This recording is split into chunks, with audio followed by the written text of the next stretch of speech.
Hi there, and welcome back to LeanReads, the channel where we share powerful insights and personal growth lessons through great books. Why does Russia fear flat land? Why is China obsessed with the sea? Why did America win the geography lottery?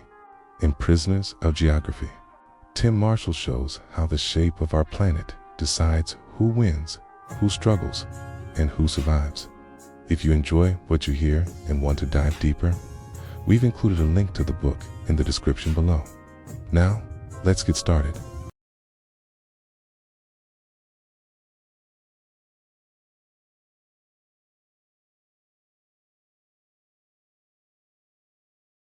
Imagine standing before a vast map of the world. Not one marked by borders and city dots, but a map of nature itself. Towering mountain ranges rising like fortresses that block every path, gentle rivers winding like veins sustaining entire continents, endless deserts forming natural walls, and immense oceans that both connect and divide civilizations. This is the map Tim Marshall unfolds in Prisoners of Geography. The book is not merely about politics, economics, or military power. It reveals a more fundamental truth. The fate of nations past, present, and future is shaped, constrained, and even imprisoned by the very lands they inhabit. Geography is not everything, but it underlies everything. It is the stage upon which the drama of history plays out. And leaders, no matter how brilliant, are but actors bound by the limits of that stage. Tim Marshall is a British journalist, author, and foreign affairs expert, renowned for his sharp geopolitical analysis. He spent over 25 years as a reporter and diplomatic editor for Sky News, covering more than 40 countries, including many conflict zones. His global bestseller, Prisoners of Geography, has become a modern classic in understanding world affairs. Other notable works include A Flag Worth Dying For and Divided: Why Are We Reliving in an Age of Walls?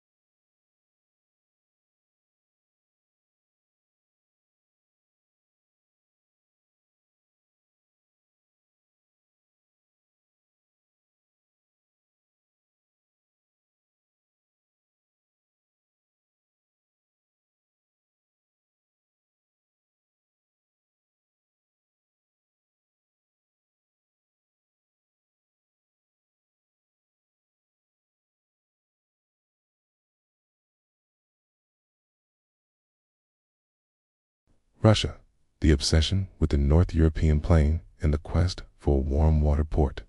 If there were one prayer whispered nightly by Russian leaders, from Ivan the Terrible to Vladimir Putin, it might well be, dear God, please give us a few mountains to the west. For when you look at the map of Europe, Russia's fatal weakness becomes clear. To the west lies an immense flat expanse known as the North European Plain, stretching from France through Germany and Poland. It opens wide at the very gates of Moscow. This is no ordinary land. It is an invasion highway. For the past 5 centuries, Russia has been invaded again and again from this direction.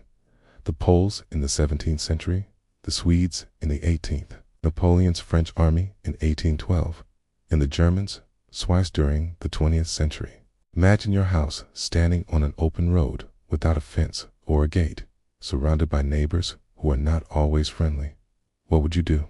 You'd probably buy up the land around you, build a fence far away from your front door, and push your boundaries outward for safety.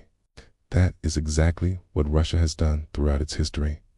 Its foreign policy has always revolved around one central goal: territorial expansion, to create a security buffer zone.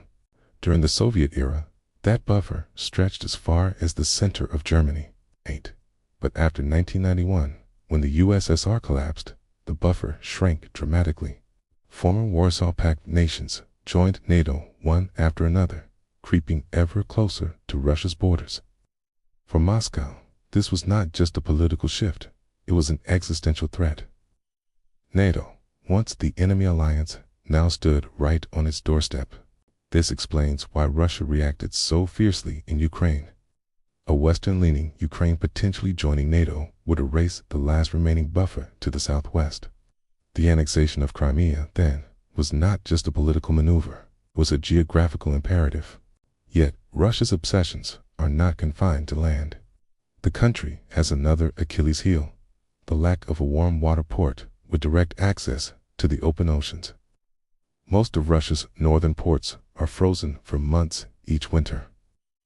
Vladivostok, on the Pacific, though strategically vital, is hemmed in by waters effectively controlled by Japan. A global power cannot afford to be trapped by ice. It needs a place where its navy and merchant ships can sail year-round. That is why the port of Sevastopol in Crimea is so critical. It is Russia's only true gateway to the Black Sea and, from there, to the Mediterranean. Losing Crimea would mean losing its hope of becoming a true naval power. Thus, Russia acted, defying global condemnation. More recently, as the Arctic ice melts, Russia sees a new opportunity. The Kremlin is investing heavily in military bases and infrastructure across the Arctic, not only to exploit natural resources, but also to control the Northern Sea, route a new maritime corridor that could transform global trade. For Russia, the struggle against geography is a struggle for survival, a never-ending battle to escape the prison of its own vast yet vulnerable land. Leaving Russia's frozen plains behind, we turn southeast to another vast nation, one whose geography has shaped an entirely different destiny: China, a land surrounded by magnificent natural walls. China, the walls of natural barriers and the maritime dream. If Russia is a house without a fence, then China is a fortress almost impenetrable. Look at China's borders, and you'll see one of the most extraordinary natural defense systems on Earth. To the southwest, the towering Himalayas rise like a colossal wall of ice, sealing China off from India. No large army could ever hope to cross them. To the west lies the barren, frigid Tibetan Plateau, followed by the vast deserts of Xinjiang. To the north stretch the Gobi Desert and the Mongolian steppe. And to the east and south lies the sea. This near total security on land has given China an invaluable gift: stability. For thousands of years, while other empires were preoccupied with defending their borders, China could focus inward, cultivating its civilization. The cradle of Chinese culture, the fertile North China Plain, nourished by the Yellow and Yangtze rivers, sustained immense populations.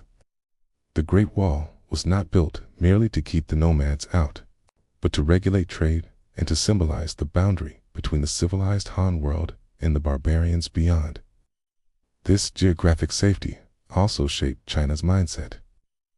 For most of its history, China was an inward-looking power. It saw itself as the Middle Kingdom, the center of all under heaven, with little need to concern itself with the outside world. But in the modern era, fortress walls are no longer enough to become a true global power.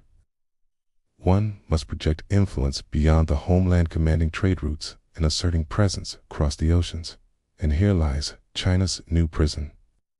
The nation is trapped behind what strategists call the first island chain, a crescent of islands stretching from Japan through Taiwan and the Philippines down to Borneo, many of which are allied with the United States.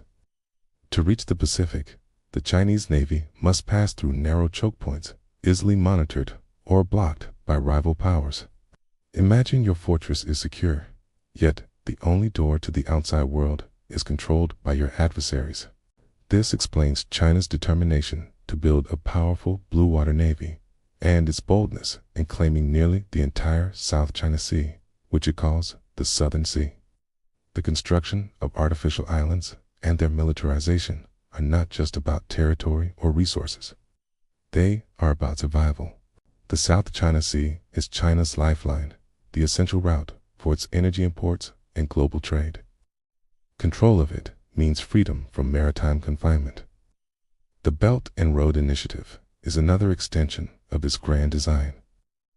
The road is not merely overlanded, it is also the Maritime Silk Road, a vast network of ports and trade corridors stretching from Asia to Africa and Europe. Through this, China seeks to build new routes under its own influence, breaking the chains that bind it at sea. China is secure on land. Now it seeks to conquer the oceans. It is a high-stakes game, ambitious, risky, and inevitable. For Beijing, it is the United States, the privilege of isolation and abundance. If there's a nation that has truly won the geographical lottery, it is the United States. Its position on the world map is a privilege almost unmatched in human history. To the east lies the Atlantic Ocean. To the west, the vast Pacific. These two immense bodies of water are not only arteries of global trade, they are also colossal natural moats. In the pre-ballistic missile age, almost no power on Earth could launch a direct attack on U.S. soil. America's land borders are equally fortunate. To the north is Canada, vast, sparsely populated, and friendly neighbor. To the south lies Mexico, a nation with its own challenges, but never a military threat to the United States. Unlike Russia or China, America does not fear invasion by land. It lives in a secure island continent, but America's advantages extend far beyond mere isolation. Its territory is a treasure chest of natural wealth. Fertile plains stretch across the heartland, enabling massive agricultural production enough to feed its own people and export to the world. Beneath the surface lie immense reserves of coal, oil, and natural gas. Perhaps the most precious gift of all, however, is the nation's river system. The Mississippi River Basin forms the largest navigable inland waterway network on the planet. The Mississippi and its tributaries, the Ohio and Missouri among them, act like a vast system of natural highways, linking the industrial and agricultural heartlands to the Gulf of Mexico, and from there to global markets. River transport is vastly cheaper than moving goods by road or rail, knitting together America's vast interior and fueling a unified, powerful economy. The Louisiana Purchase of 1803, which gave the young United States control over the entire Mississippi Basin, is often hailed as one of the most brilliant geopolitical moves in history. This combination of factors, secure isolation, abundant resources, and unparalleled internal connectivity, provided the foundation upon which the United States rose. It had both the space and the time to expand, strengthen its economy, and build a stable society without the constant distractions of external threats. When America finally looked outward, it did so not as a nation struggling to survive, but as a superpower ready to shape the world.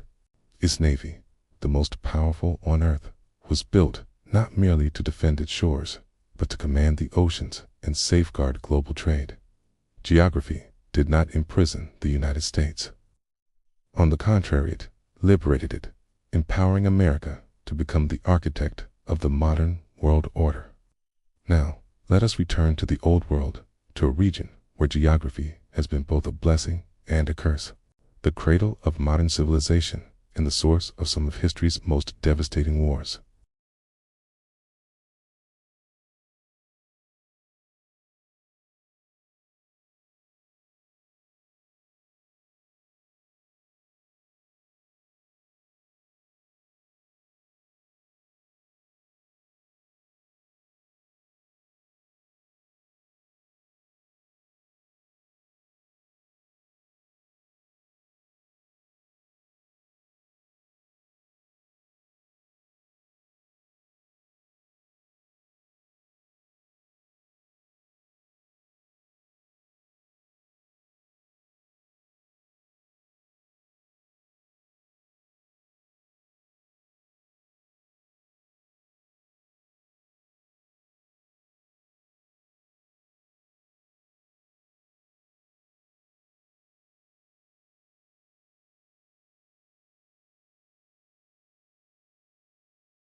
Western Europe.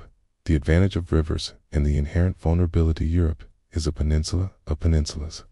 Its terrain is fragmented by mountain ranges, yet astonishingly interconnected by a dense network of navigable rivers.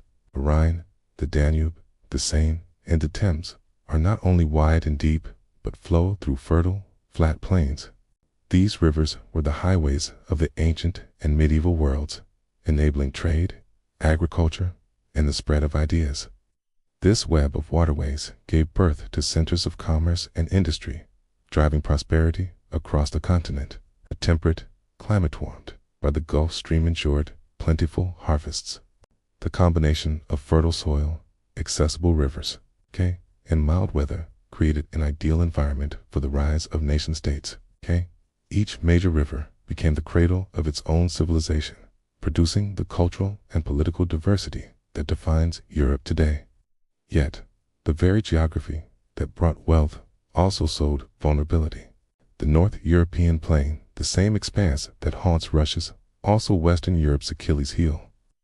This vast flatland offers no real natural barriers, allowing armies to move freely across it.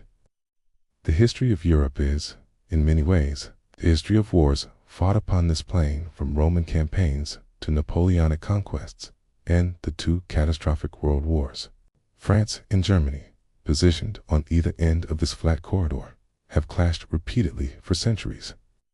The European Union (EU) can be seen as a remarkable geopolitical experimental collective attempt to escape this ancient curse by binding its nations, especially France and Germany, into a tightly woven economic and political network. Europe has transformed what was once a battleground into a zone of peace and cooperation. However, as Tim Marshall notes, this peace is fragile. Economic disparities, cultural divides, and political tensions still run deep. Geography remains immutable, and history's memories are never fully erased. Europe's prosperity rests on favorable geography, but its security is forever shadowed by the openness of its plains and the legacy of its divisions. If in Europe, geography has both connected and divided civilizations, then in two other vast regions, it is man-made geography, the borders drawn by human hands, that has been the root of perpetual instability. Let us now turn to the Middle East and Africa.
The Middle East and Africa. The legacy of artificial borders. Look closely at a map of the Middle East and Africa, and you'll notice something peculiar. A web of unnaturally straight lines, as if drawn with a ruler. Those lines are unnatural because they were. They are the legacy of the colonial era, when European powers sat around tables, spread out maps, and carved up lands they barely understood.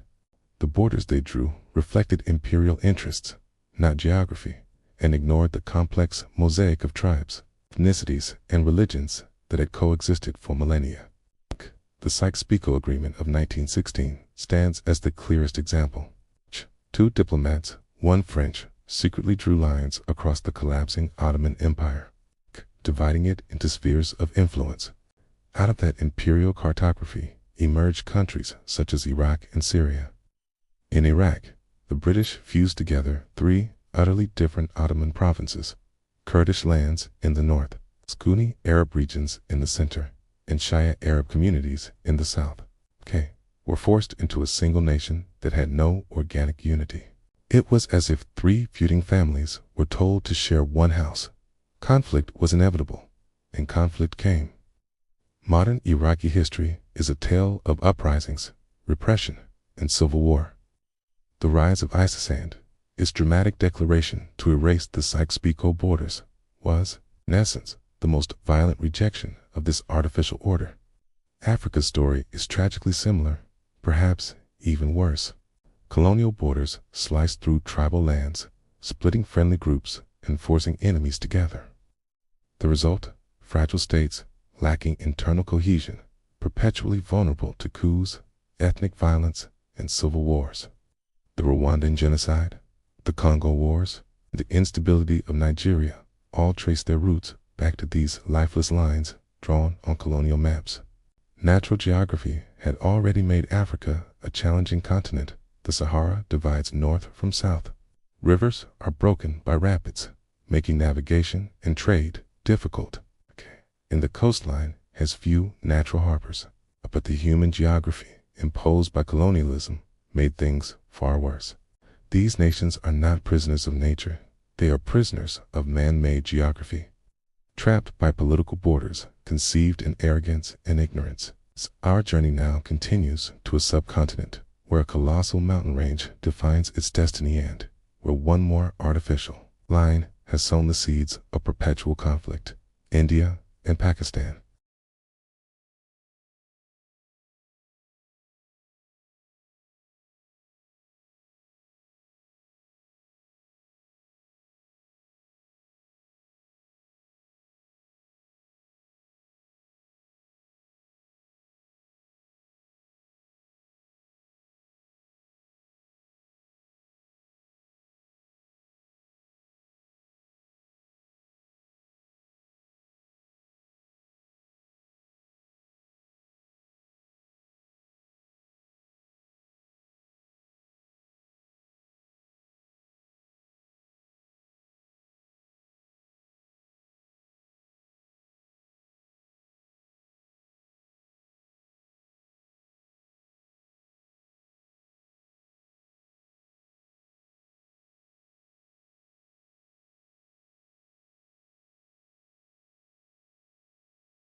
India and Pakistan, political division and the power of the Himalayas. The Himalayas form an unbreakable wall of nature, an immense barrier separating the Indian subcontinent from China. Thanks to this formidable mountain range, the two most populous nations on Earth have rarely fought large-scale wars throughout history. Border skirmishes may flare up in high-altitude plateaus, but the idea of marching a full army across the roof of the world is almost inconceivable. The Himalayas have effectively locked these two giants into their own geographic spaces. Yet, while the northern frontier is secured by nature, the western border remains an open wounded legacy of one of the most consequential political decisions of the 20th century, the partition of British India in 1947.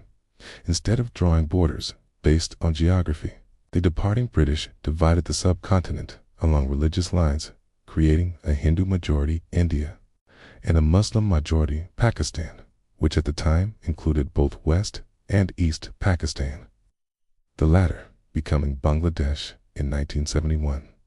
The result was nothing short of a tragedy. Millions were uprooted from their homes, and hundreds of thousands perished in communal massacres. But beyond the human toll, partition left behind an artificial frontier, highly vulnerable line cutting across the fertile plains of Punjab.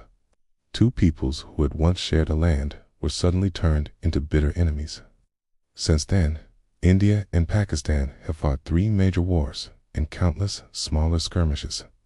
Mutual hostility has become the defining axis of both nations' foreign policy. At the heart of their enduring conflict lies Kashmir, a breathtakingly beautiful region at the foot of the Himalayas.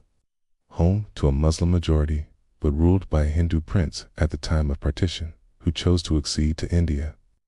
Pakistan has never accepted this arrangement. Kashmir remains a flashpointer, perpetual confrontation between 2 nuclear-armed rivals. Geography blessed them with safety in the north, but human-made geography condemned them to insecurity in the west. Farther east, our journey takes us to 2 nations whose destinies are also shaped indeed. Divided by geography, one an island nation, and the other a land split in 2.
Japan and Korea. The challenge of the island and the divide. Japan stands as a quintessential example of an island nation's destiny. Separated from the continent by the sea, Japan developed a distinct culture and, for most of its history, avoided large-scale invasions. Yet, this isolation came with a cost. Japan possesses almost no significant natural resources, no oil, no gas, no iron, ore. This scarcity forced Japan into a stark choice: remain a poor, inward-looking nation, or venture outward in search of resources and markets. In the 20th century, it chose the latter aggressively. Japan built an empire through military expansion, seizing the raw materials it lacked.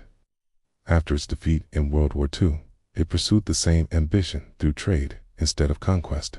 It became an economic powerhouse, producing high-quality goods and exporting them worldwide in exchange for energy and raw materials. Japan's fate is thus inseparable from the sea. Its prosperity depends entirely on secure maritime routes and open global trade. It is, in a sense, a prisoner of prosperity, bound to the ocean. Just across the water, Korea is imprisoned by a different kind of geography, the geography of division. The Korean peninsula is, by nature, a unified landmass bridge linking continental Asia to the Japanese islands. But politically, it was split along the 38th parallel, an artificial line born out of the Cold War. This partition turned South Korea into a fortress. To the north lies an authoritarian regime armed with nuclear weapons. The capital, so home to nearly half the nation's population in its economic hardsets, only a few dozen kilometers from the border, within range of North Korean artillery. As a result, security dominates every aspect of South Korea's foreign and military policy.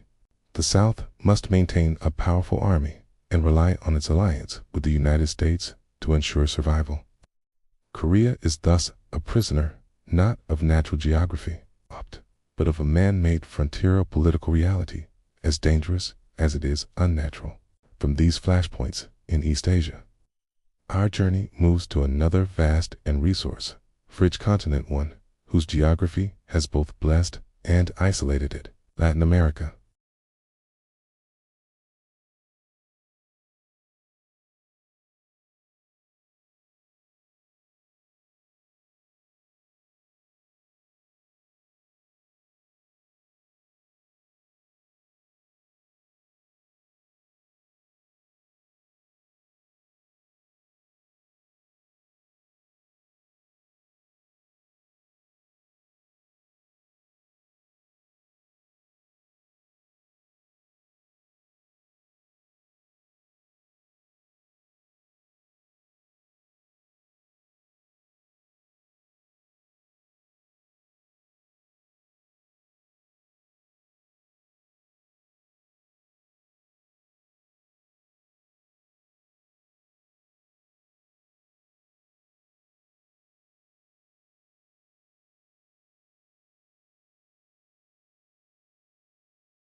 Latin America, fragmented terrain and commercial isolation. Latin America is a tragic example of how internal geography can hinder development.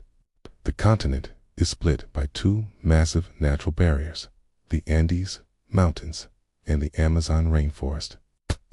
The Andes stretch along the western coast like a colossal spine, almost impassable in many areas. They separate the Pacific nations from the rest of the continent. To the northeast, the Amazon forms another barrier, vast, harsh, and impenetrable wilderness. These obstacles have made building transportation infrastructure across the region extraordinarily difficult and costly. Unlike North America or Europe, Latin America lacks a system of navigable rivers to connect its economies. As a result, internal trade has always been limited. Nations have tended to look outward to the oceans for commerce with the wider world, rather than inward toward their neighbors. Geography has also placed Latin America at a disadvantage on the global map. Situated in the southern hemisphere, it lies far from the major economic centers of North America, Europe, and East Asia. The result? Higher transport costs and less competitive exports. This fragmented terrain and commercial isolation have long prevented Latin American nations from uniting into a cohesive economic and political bloc comparable to the European Union. Efforts such as Mercosur have been made, but true integration has remained elusive. The region remains a patchwork of individual states imprisoned by their mountains and forests, struggling to find a stronger collective voice on the global stage. And finally, our journey takes us to a place once overlooked, a frozen wilderness at the very edge of the world, which has now become one of the most strategic geopolitical frontiers on Earth, the Arctic.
The Arctic, the new frontier of energy competition for most of history.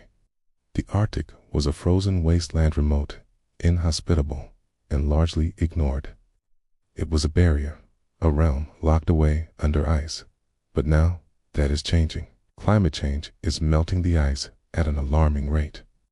And with that melting, come to things that were once only dreams: new sea routes and access to immense natural resources.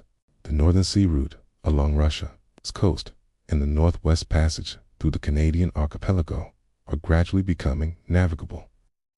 These passages could dramatically shorten shipping times between Asia and Europe, redrawing the map of global maritime trade. Even more significant, beneath the retreating ice lie vast untapped reserves of oil and natural gas. It is estimated that the Arctic holds 30% of the world's undiscovered gas and 13% of its undiscovered oil.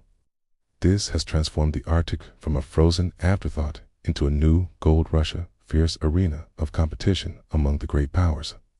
The countries with Arctic coastlines: Russia, the United States via Alaska, Canada, Denmark via Greenland, and Norway, racing to stake claims, exploit resources, and control these emerging sea lanes. Russia, with the longest Arctic coastline and the world's largest fleet of icebreakers, holds a clear advantage. It views the region as its strategic backyard and has moved aggressively to militarize it. A new great game is unfolding at the top of the world. This contest is not merely about economics, it is about geopolitical dominance in the 21st century. The Arctic is no longer a frozen prison. It has become a chessboard where the world's powers are now moving their pieces.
Our journey across continents reveals an undeniable truth.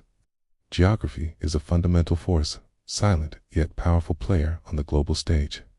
From Russia's fear of the open plains to China's yearning for the sea. From America's blessed isolation to the artificial borders of the Middle East. In Africa, we see that nations cannot escape the constraints of their terrain: mountains, rivers, deserts, and oceans. Technology may help us overcome some barriers. Planes can cross mountains, and the internet can connect continents, but ultimately, we still live on the ground. We still need the resources beneath our feet. We still rely on ships to carry goods across the seas. Leaders rise and fall. Ideologies flourish and fade. But the mountains remain. The rivers still flow to the oceans. They are the eternal prisoners of geography. And to truly understand our world, we must first understand the walls of that invisible prison. Reading Prisoners of Geography is like standing on a mountaintop and suddenly seeing the world with new eyes.